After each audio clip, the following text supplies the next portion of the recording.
So welcome to Voices in Health and Wellness. This is the podcast where we dive deep into the insights, challenges and breakthroughs of practitioners working at the cutting edge of holistic care. I'm your host, Dr. Andrew Greenland, a medical doctor and functional medicine advocate. And every week we bring you intimate conversations with clinicians who are redefining what health and healing looks like. Today's guest is someone truly refreshing in her approach to therapy. Jaitesha Hanson is a licensed mental health counsellor based in Florida, and she brings a unique lens to her work, blending Geek therapy, internal family systems, and neuroaffirming practices to help clients heal through identity, creativity, and connection. And so with that, Jaitesha, I'd like to welcome you to the show and thank you very much for joining us today. Thanks for having me. Awesome intro. Whenever I hear myself, I'm like, wow, that's me. It's like always a shocker. As long as it's all accurate, that's all good. Yes. Don't want to misrepresent anybody before we start. But anyway, so maybe we can start at the top. So for listeners who have not met you, could you give us a quick overview of your background and how you got into Geek therapy? That's so easy. I've been a nerd my whole life. But to give insight on that, I've always felt like healing and creativity go hand in hand. And I know when I reflect in my life, I would be like, ooh, I'm going to watch this anime show because I feel sad, or I'm going to listen to this playlist I have for this mood. So it kind of started to build on the modalities I then took into my future of being a therapist, which, funny story, I thought I was going to be a physical therapist. So I don't know how I went from body to mind, but here we are. But then as I was taking that into account, I found this nonprofit. It's actually the Geek therapy certification that I got, who has built a framework specifically on the theory of Geek therapy, where they tell you like affinities help build rapport. But I took that a little bit farther. And you've been practicing this approach since around 2018, right? So what initially drew you to it? Or was it just from your personal experience that you kind of found this niche? Lived experience for sure paints my whole journey just to being a therapist. And like I said, like growing up, I always was doing this unknowingly, right? Ooh, I'm really sad. I want to read Harry Potter for the rest. Like I have every single book, know all the movies, but that was kind of my, I guess, stimming now. But before I was diagnosed, I didn't know that was one of my special interests. So it was whenever I'm sad, go get a book. I can tell you each character, why they did what, but it helped me regulate, which allowed me to create frameworks today in my practice that help with masking. Because I feel like a lot of high masking people get misdiagnosed because we know how to perform. And then a regulation emotion mapping, which is basically taking people's creative hobbies and asking them, okay, why do you do this? When do you do this? How do you do this? Which is telling me interventions to use that you already feel safe with. Thank you. So can we get into the weeds a bit? Can you tell us what a Geek therapy session actually looks like for many of those who might not have heard of this before, who are curious, want to get some kind of understanding of what's involved? Yeah, it looks like fun, honestly. That's the best way to put it, because when I go into a session, I set it up and you will always see my Nintendo Switch out, my journal, my sketchbook, and then whatever book I'm reading, let it be a Kindle or like a physical format. So immediately on the first session, when a client walks in, they're like, this is different for this space. I thought it was serious. I even have a whiteboard and fidgets and figurines, right? So I'm automatically introducing the safe space to bring their hobbies. What usually happens is, oh, I read books too. And I'm like, what do you read? And then they take me through their hobby. Or they'll say, oh, I love playing Roblox. And I'm like, okay, why do you play Roblox? And now I'm getting into their world. And now we're talking about trauma or even tough days while they're playing a game, which they're regulating themselves, and I get to do my job. While also I can doodle and draw with them and still get my work done. So it's just a safe environment of hobbies. It doesn't have to look any certain way. I feel like it's about, one, the client's preference, right? Making sure they choose you for your identity.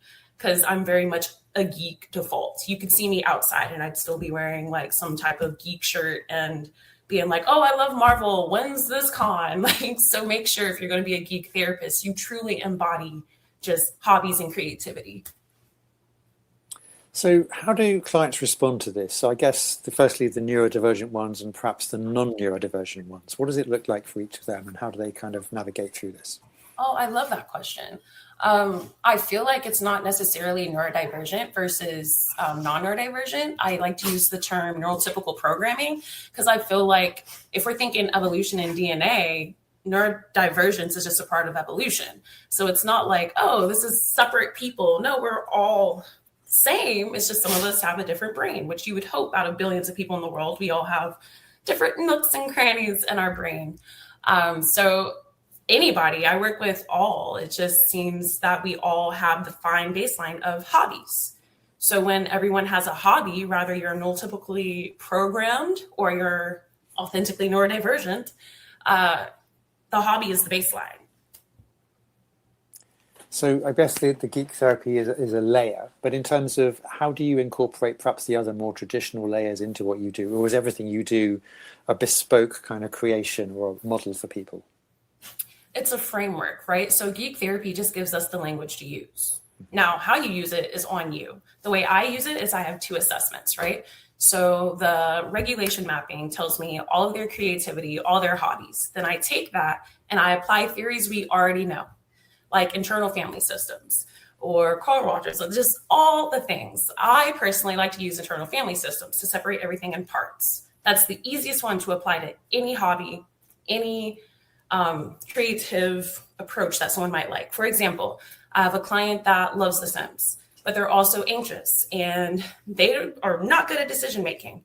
Why not give them the sandbox tool of Sims, allow them to create the part of themselves that wishes to be confident in decision making, then have them test it out in a game where they don't risk anything. So they will go through that. We can go through that in session. They can go through that at home. Then we can journal about it, talk about it, then say, okay, how can we apply this to the real world? How do we take what you felt here, make it safe, and do it in the real world?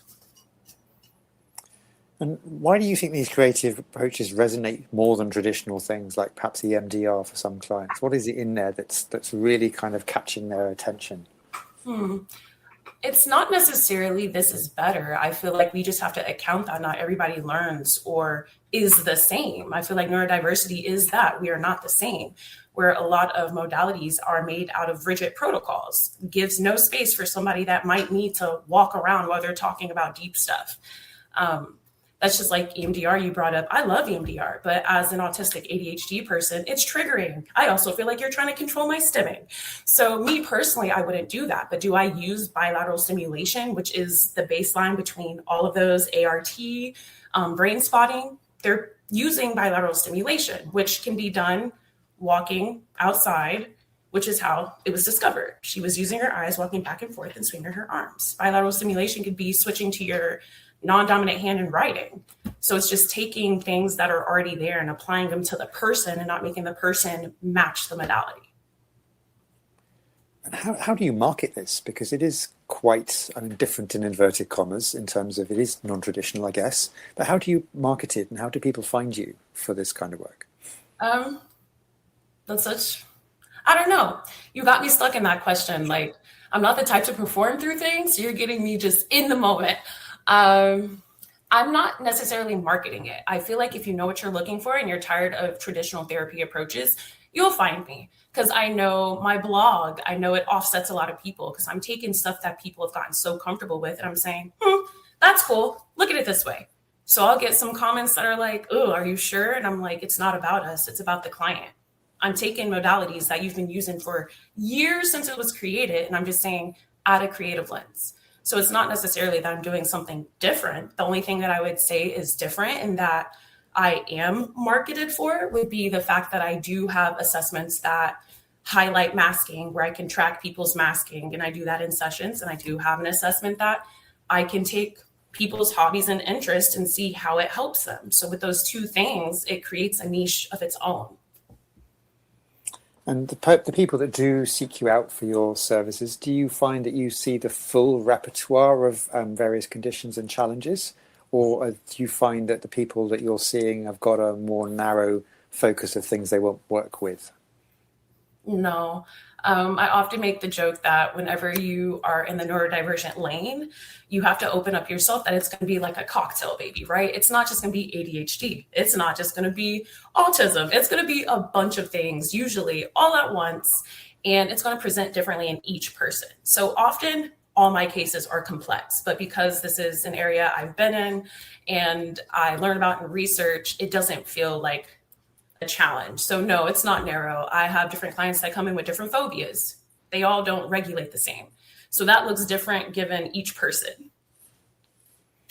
And thinking about the wider world of mental health at the moment, what are you seeing in terms of trends or things that other people are doing in therapy from your perspective, and particularly when it comes to neurodivergent care?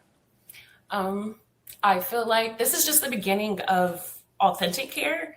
I feel like in mental health, we have been kind of conformed and regulated by the neurotypical programming in the sense of therapists don't have personalities or we can't, connect with them because it's, ethical, you're not a friend, you're not this. And it's like, we're human. So I feel like people want the human approach. And it's not only I feel in my first sessions with clients, I say, why didn't you say with your last therapist? What do you want out of therapists? And every single one, no matter the age, is they just felt fake or it just felt like a robot. Like, no, like you haven't cried over this before. Why are you acting? And I always tell them, I was like, good, because I'm not going to do that. I'm going to be the same therapist that is blunt and holds you accountable, but I'm also going to be like, yeah, I'll wear my human hat sometimes if they want it. Be like, do you want a therapist answer or a human answer? And then that disarms them and they're like, oh, okay, you are a human. Okay, this helped way more. So I feel like if mental health is seen more in the geek therapy frame of saying, hey, we all have hobbies, let's meet in that space, you'll have more authentic care happening. Thank you. So I think I'm hearing that the broader system is evolving a bit more towards affirming care, or are you thinking there are still some quite big roadblocks that need to be overcome? There are roadblocks, but I don't feel like it's the clinicians. I just feel like it's the overall system in mental health care. A lot of the branding of mental health is serious, and it should be. But if you're wanting people to come in, you've got to take the shame out of mental health. And it's hard to take shame out of mental health if all the marketing is suicide, which is important, but no one wants to touch that. Like, think of it this way. I am an African-American woman, and mental health in the African-American household already has a lot of shame and guilt. It's go to the church, nothing's wrong with you. So then seeing marketing that is kind of doubling down on this shame that I already have, it's not really pushing me into therapy. And I think on our previous conversation that we had, you talked a little bit about Eastern medicine and your kind of perspective on that. Could you talk a bit more about that for us? Yes. I like to incorporate, baseline, I'm open-minded, but I do like to incorporate a lot of Eastern medicine and a lot of spirituality. The example I used with you is I've had a lot of clients come in and they have thyroid issues. So I was like, interesting, because they're all battling the same thing of, oh, I'm not good at communicating my needs. I'm not good at boundaries or just speaking up for themselves. And when we think of where the thyroid's at and then we apply Eastern medicine and spirituality, we are thinking throat chakra. We're thinking energetic holds in our body. And where is it? In the throat, right? So when we're thinking of the suppression of that energy, it would make sense why a thyroid would then become inactive or have a lot of challenges. And so what would somebody with a thyroid issue that you described, how would you help them? What would be your kind of approach? Well, for me and what I am capable of doing, I would obviously focus on the boundary setting, emotional regulation, and confidence, right? Building the person so they can speak. As far as the symptoms of thyroid challenges, then I would refer them to holistic doctors. I feel like that's one of my favorite referral sources, is telling people, hey, how about get different opinions? Yes, we have our Western doctors and they're amazing, but how about we add these other layers? Because I think everyone can agree that Western medicine is like, this is the problem, here's the solution. So not all the time are we looking at the full body approach, whereas Eastern medicine is like, oh, it's this, it could be connected to this. And I feel like we are whole individuals and it should be looked from that lens often. So we don't just band-aid one problem, but we see essentially what all is happening and the domino effect. Amazing. So you're obviously running a clinic, which is a business. What's working well for you at the moment that you're proud of? This is going to sound very simple, but the fact that my authenticity and my ability to just show up and not look like a modern day therapist or what people assume therapists look like has been rewarding, because I'm seeing more people be like, oh yes, like even clients are coming in being more authentic to who they are There is a specific client that comes to mind that has been very closed. And I always be like, are we a turtle today? And they'll just laugh. And then after 6 months working with them and me just consistently just coming in, and I'll have different color hair, or I'll wear different jeans and Crocs, or just chilling really in the chair talking. Now their whole wardrobe has shifted. They're more open, they're relaxed, right? Because they're being presented a version that maybe they've always wanted but was afraid to see. So I feel like if everybody just presents authentically as themselves and we can drop the masking and the performance, more people will actually get closer to who they are. Because I feel like that's the problem. If we think about kids, even adults, we're looking around looking for representation, but all of us are still trapped in the neurotypical programming. Professionality looks this way. It sounds this way. I'm aware I do not always sound professional. I don't want to. That doesn't mean I don't know things. It's just I'm a part of that shift, so I can't do that. Now, authenticity is absolutely massive and so important. So that's really, really interesting to hear you say that as your kind of number one thing that you're proud of. What about on the other side of the coin, things that are challenging, bottlenecks, things that feel stuck for you, either in the clinical work or the whole business of running a clinic or a business? I feel like for me, it's more so the fear of people hearing new approaches. Everyone wants to stay in line, right? Everyone wants to do something a little different, but not just be like, hey, look, this is exactly what I'm doing. So I feel like getting people to trust what I'm doing is the challenge. Or if I'm presenting on something that I have found beneficial, I know I'm going to have people that are like, oh, no. But I just need one person to see it and believe it. And that's enough for me. I feel like for me in the beginning, I would burn out because I would present and people were just like, no, this is crazy. This is crazy. So I just stopped. I stopped marketing and I just focused on the things and the areas that I'm good at, which is writing, going on podcasts and talking, and showing up in my clinic and doing my clinician work. And that in itself has given me more opportunities than me forcing people to hear me. People are now just finding me. What's your biggest time drain at the moment? Is it admin systems, or is there any aspects of clinical that you don't quite enjoy as much?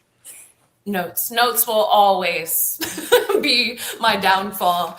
ADHD notes at that is just like, forget one note's open, gotta close another. So that takes up most of my time. That's where I'm like, if we can just have a better note system, more regulated. Like you guys are trying to regulate everything, but take off the load that actually affects us. Because now we don't get to go home and do our self-care that we need. We're doing 3 more hours after seeing 6 to 7 people in a day of just notes. I think on our last call, you talked a bit about the Alchemist Lab. Am I right? Mm-hmm. Tell us a bit about that and what you're looking for that to kind of achieve over the next 6 to 12 months. So the Alchemist Lab, it's going to be trainings. It's going to be where I present my frameworks. It's going to be where my CEUs are hosted as well. It is bringing people into the lab. I like to say I'm a mad scientist. I use that all the time. And using that as the baseline, I'm going to invite other clinicians, no matter where they're at in the healthcare field, and give them ways to do neuroaffirming care. Again, a lot of the modalities we have, they're rigid. So when everybody's going through, because everyone has to do like their clinical portion of, I don't know, I feel like everyone learns therapist skills no matter what healthcare, because it's like basic customer service almost. So a doctor has to go through and do those classes and then all these things to know how to do active listening. How do you talk through challenging moments? So it's like, if we're already teaching that in the education system, why not make it neuroaffirming? So now maybe a doctor is like, oh, I have this client that's coming in for something and I know they're really anxious about it. Oh, let me have some figurines I know they talked about a couple days ago in here to make them comfortable. Let me present fidgets. Oh, you can bring a book while we're sitting here doing that, right? So I want to present a more mad scientist look on just healthcare and being helpful for everyone, so no one has to mask.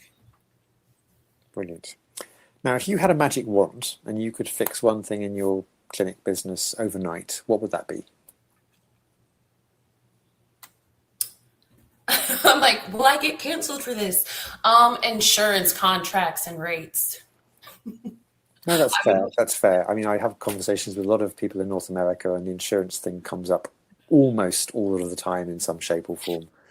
Yeah. What's the bottleneck for you with the insurance thing? Because obviously it's slightly different in the UK. We don't have the same model, so it's useful to understand what it is that grates on you. For me, it's that it's not consistent and it varies from state to state. Not only that, cost of living here, I feel everyone knows, does not match the demands of what life is really giving us right now. So it's trying to find the numbers of how much is good enough for the business to be sustained, but not hurting our clients' pockets because we want them to come. Then we have to think about, since we have so many different insurances, one rate could be $75 an hour. Then the other rate could be $130 an hour. But you have more people that have the 75. You want to keep them because that 130 might be like a handful of people, right? So you can't really bargain unless you're a big company. So your big companies and more nationwide, they're going to get the great contracts. But for the smaller businesses, it's a fight. If you were starting from scratch again tomorrow, would you do anything differently in the way that you've built up what you've created? Honestly, if you asked this like last year before I just did deep healing, I would say yes, I would redo a lot of things. But now that I understand and I live by the metaphor, I guess, that everything's by design, I've been able to look at every decision I've made and understand it, even if it did hurt me. And I'm like, wait, I learned so much. Okay, yes, I get it now. So now I'm taking all these failures and I've learned from them and I'm able to apply them now. And they're more successful just because I don't see them as shame, but I see them as my growth opportunity.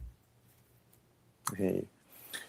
And if you had 50 new inquiries next week, what would happen? Would any part of your system clinic break? Hopefully not you, but what would happen with a massive surge of inquiries? Nice problem to have for some people, but it doesn't always work that way. I would see it in many ways. One, obviously, I would only take on what I can. I understand that part of it, but it would tell me that people are ready for a shift and are interested in least in what I am trying to bring to the mental health table. So I would not be mad about it. It would just tell me like, hey, people do want this. And that's good enough for me. Brilliant. With that, Jaitesha, I'd like to thank you so much for joining us today. It's been such an honest and creative conversation. Really good to hear about geek therapy, something I'll be honest with you, I heard nothing about until you've been speaking about it on this podcast. I think your work is a true gift to the space. So thank you so much for joining us today. Yeah, and thank you for having me. You're welcome.